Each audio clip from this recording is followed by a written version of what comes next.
Hey everyone, Once Bitten here. So this is a Tactica on the Leadership Bomb Army List build that is possible with the Demon Army book. It's a very unique kind of build. I don't know of any other army that can do anything anywhere close to it, and it takes advantage of a lot of synergies that the Demon Army can put together. So I find it's a very competitive build.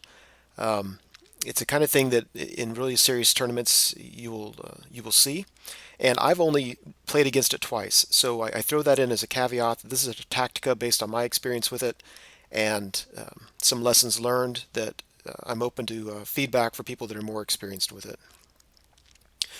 So I'm going to talk first of all about how it works, and then I will talk a little bit about the lessons learned from playing it, and yeah, then I'll wrap up after that.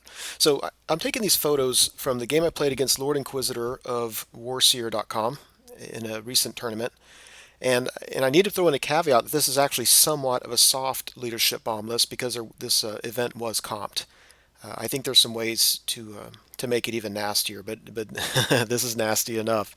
And I use it, one, because this is one of only two games I've played against it, and also because Lord Inquisitor is an excellent player and he really knows how to play this list.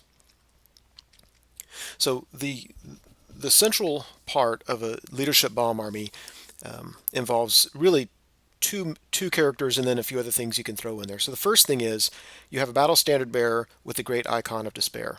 Now what that does is it means that every enemy unit within 12 inches has -2 leadership, 55 points or 75 points, whatever, it doesn't matter. Either way, it's a bargain. In a game where you get points often by running units down after combat, lowering leadership by 2 is absolutely huge.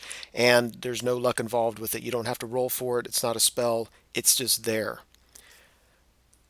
Now, some things you will see a lot of times is that you put your BSB in a very mobile unit so they can get where they need to go, preferably in your flanks or behind your lines if possible, but in some way so that it's not easily charged. Also in this list especially, he put the Allure of Slaanesh on the Battle Standard Bearer, which means you have to take a leadership test or you cannot attack him.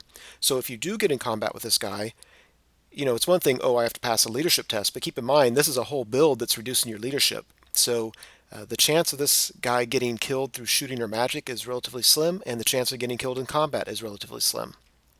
So he's very well protected and has a huge impact on the game. The second central part of this list is the mask. It's a special character, and the thing he's most famous for is a special ability called the Eternal Dance. That means he gets to select a unit within 12 inches, and that unit automatically loses D3 leadership or D3 movement. And I've never seen anybody use it on movement. It's always with leadership.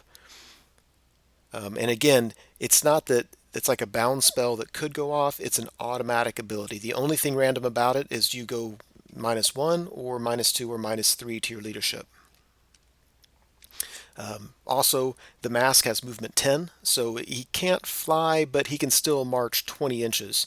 And he can't join a unit, but being on his own, he can really maneuver around. So he can stay away from things that might charge him. He can hide.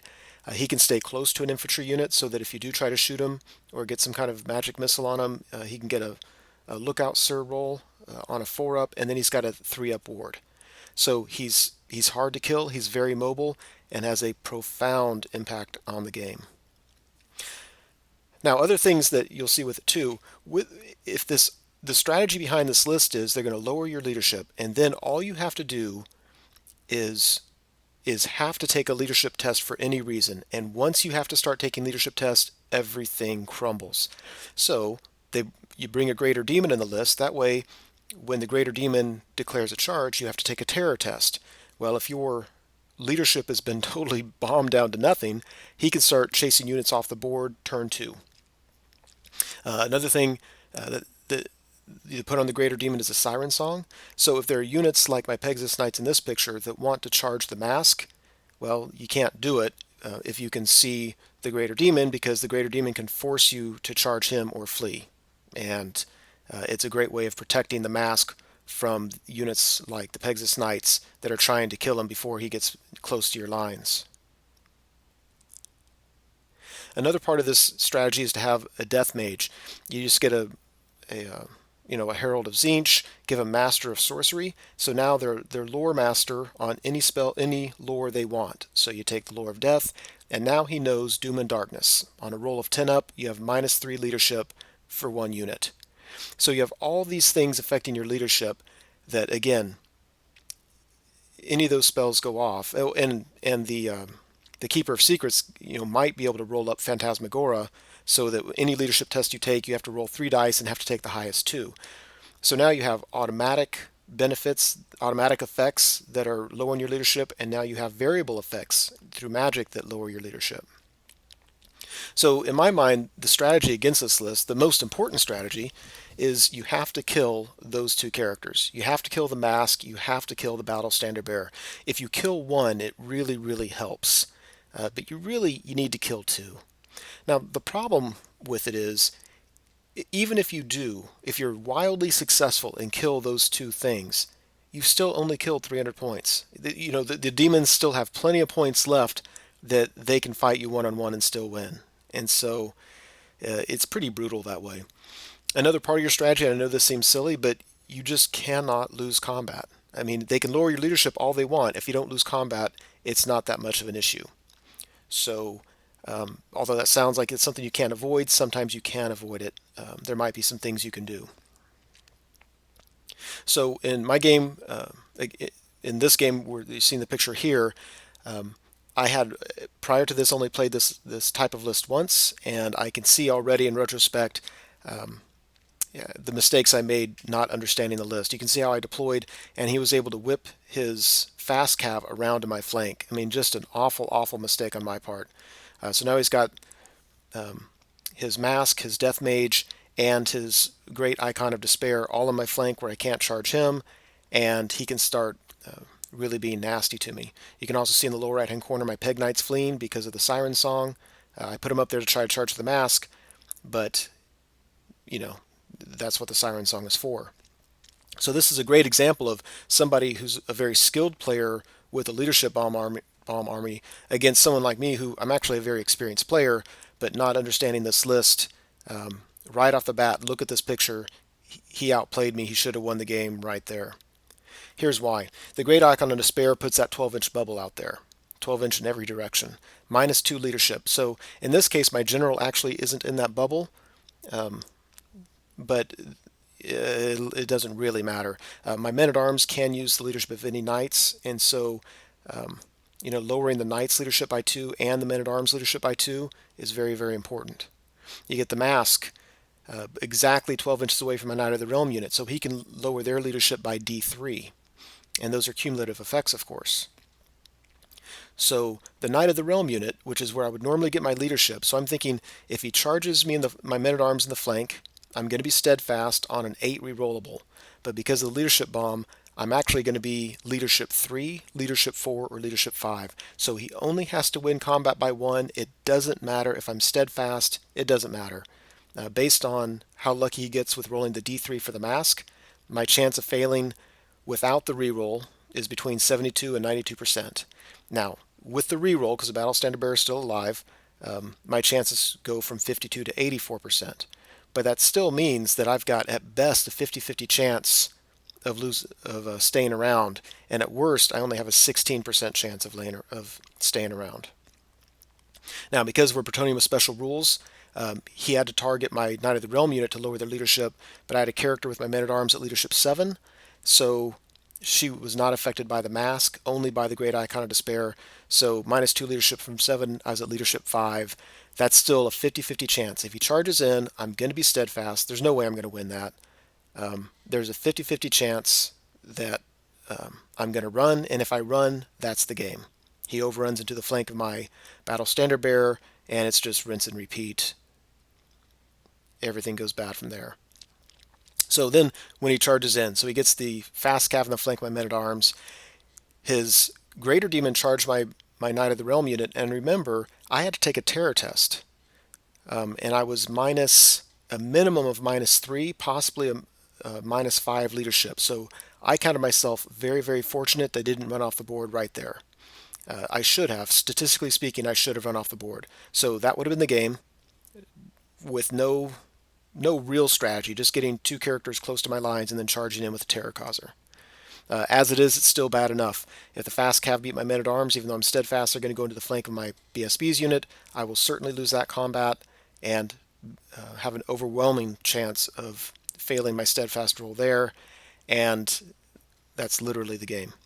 And keep in mind, that's before magic, so the two blue stars you see, I've got a Death Mage who can cast Doom and Darkness, and I've got a Greater Demon that might be able to cast Phantasmagora. If either of those spells go off, any combat I lose is automatically I'm on Snake Eyes. So when I was looking at this, and I still vividly remember this point of the game, I was thinking, that's it. I have no chance of winning. I've got a 50-50 chance of the Men-at-Arms staying around. If I win that doesn't, I certainly don't have the game. If I lose it, he certainly has the game right there. In the Battle Standard Bearers combat, I'm actually okay because I have 3 ranks and 2 banners, so I'm starting off at 5. So his Greater Demon's going to have to do more than 5 wounds to me before I have to take that break test. And because I'm Bretonnian and I get those ranks and I have a great 2-up save and a 5-up ward save, I actually have a pretty good chance of not losing that combat as long as the Men-at-Arms stick around. And all that assumes that I stop both of those spells. And if you have a magic phase where you only need 1 spell to go through and you have 2 spells to choose from, it's really hard not to get one of them through, because if you roll low on Winds of Magic, you just cast 1, your opponent won't have enough to stop it. If you roll high on the Winds of Magic, you cast 1. If they have to stop that one and you have dice left over to stop the second one. I was very, very lucky that he was not able to get either one of those spells off. So the way it happened in the game was the Men-at-Arms passed the break test, which was a 50-50 chance I won it. My BSB's unit, I sacrificed a character, and I won combat. I think I actually put a wound on him through that. So I'm going to hold up there, but every turn that goes by, he's going to win the war of attrition. His leadership is high enough that usually even if I win, I'm not going to put wounds on him. I already sacrificed 1 character. I can sacrifice 3 more characters if I had to, but pretty soon it's not going to matter. And once I lose my Battle Standard Bearer, I'm done. And the only reason I ended up winning this game was because the Demonettes, after beating my Knight of the Realm / Generals unit, tried to restrain so they could block the Men-at-Arms from coming in, and they failed to restrain, and they were on a leadership 9. So, I was insanely lucky with everything that happened had to happen for me to win the game. If any of those things happened differently, the game was pretty much automatically lost. So the way it worked out, my Peg Knights were able to countercharge and assassinate the BSB. My Men-at-Arms were able to countercharge and beat the Greater Demon through combat res, and then he had a bad break test, instability test, and I popped him through combat res. And my Knights of the Realm were able to charge the flank the Demonettes and just hold them up for a while. The things that had to happen, the things that had to occur for all that, just insanely lucky. So some lessons I learned from it. Number 1, you can't let them in the flank. What you really need is a very mobile, survivable, hard-hitting unit on your flank nearest the enemy, and they need to be parallel to the edge of the board so he cannot get in the flank. You need to set it up so that if he parks in front of you, he risks getting charged, and if he does charge you, at least it's in the front. Now, in this case, if he charged the front of my Men-at-Arms, he still only has to win by 1, and I break and everything starts crumbling. But at least he would have had to overrun forward instead of being able to run into the flank of my Knight of the Realm unit. So that's something I learned. I thought I was doing that, and I realized that no, you have to hug the side of the board. Number 2, the Siren Song. You can't be cavalier about throwing units out there to charge his mask when all he has to do is Siren Song. So what you have to do is put a unit, whatever unit you're going to use for that, off to the side so that, 1, if he does Siren you, you run away from your troops. In this case, I ran through my lines, caused like 6 panic tests. Very, very dangerous. Another idea is to keep him off way to the side so that his mask has to stay back from your lines, or his Greater Demon has to stay away from your lines so that he can Siren you. Number 3, you have to stop magic. The first turn of the game, I had burned my scroll to stop Phantasmagora, and if had I not done that, I would have lost half my army first turn. You have to stop certain spells, especially ones, Phantasmagora and Doom and Darkness. Ones where he's sniping characters, you just have to let through and hope for the best. Those spells you cannot let through. And number 4, you have to have some way of tying up the Greater Demon. Him charging my knights, I understand why he did it, and I think it was probably the right choice. But that was huge for me because of the armor saves, the ward saves, and he wasn't able to Thunderstomp. If he charges an infantry, he has not only all his normal attacks, but with Thunderstomp, he's very, very likely to win combat. And again, the thing with the Leadership Bomb army is they don't have to totally win by a lot. They don't care if you're steadfast. All they care about is they have to win combat by at least one. So his fast cav in the mask and possibly his magic lowers your leadership, and then his Greater Demon causes a terror test, and then he comes in and does enough wounds to win combat by one, and your line crumbles. So why do people hate the Leadership Bomb list? For people, assuming that people do, I think most people do. One, I think it's the fact that it's automatic effects. I think if they had a new demon book and they made the mask's abilities a bound spell, where at least you had to, cast some dice in the magic phase to make it work, nobody would care. But the fact that you can get multiple items in your list and they're cumulative and they automatically go off, that's just brutal. I mean, the Great Icon of Despair and the Mask, both automatic abilities on high mobility characters. It's just in a game where so many times it's based on percentages. There's no percentage here. It's automatic. Number 2, I think they're undercosted. At least the Mask is. 300 points for those 2 characters with those abilities is a very small investment for a very huge effect. Number 3, and this one, I don't know if other people feel this way, but certainly I did, especially the first time I played them, was I felt that there were so many things where the game was in jeopardy for me. If I fail this one test, boom, that's the whole game. If my BSB's unit fails the terror test on a -5 leadership, they run off the board, that's the game. Without a reroll, I certainly don't have any hope. But it was only ever in jeopardy for me. It was never in jeopardy for my opponent until I had several things in a row go completely my way. So it seems a little bit inherently unfair, unbalanced. And this list is very, very effective without any skill at all. And when you get a player like Lord Inquisitor who has a lot of skill, it's absolutely lethal. You just roll right over opponents. So that's it. That's my take on the Leadership Bomb army build. If you have comments, I'm very welcome to hear them. If you feel I misanalyzed things or was unfair or whatever. But I hope that's helpful.